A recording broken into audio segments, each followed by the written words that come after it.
Mango milk షేక్కి కావాల్సినటువంటి పదార్థాలు: చేసినటువంటి మ్యాంగో, షుగర్, 1 గ్లాస్ మిల్క్, చిన్న గ్లాసు సరిపోతుంది. తయారు చేసే విధానం: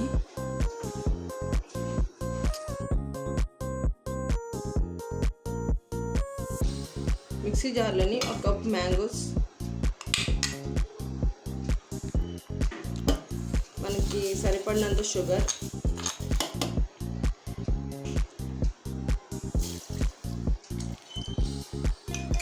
ఇంకా మిల్క్, ఇవన్నీ వేసి మనం గ్రైండ్ చేసుకోవాలి.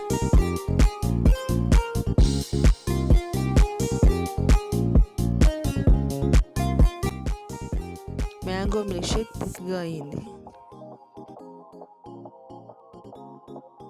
ఇప్పుడు ఇందులోని కొంచెం మిల్క్ యాడ్ చేయాలి, బాగా కలపాలి.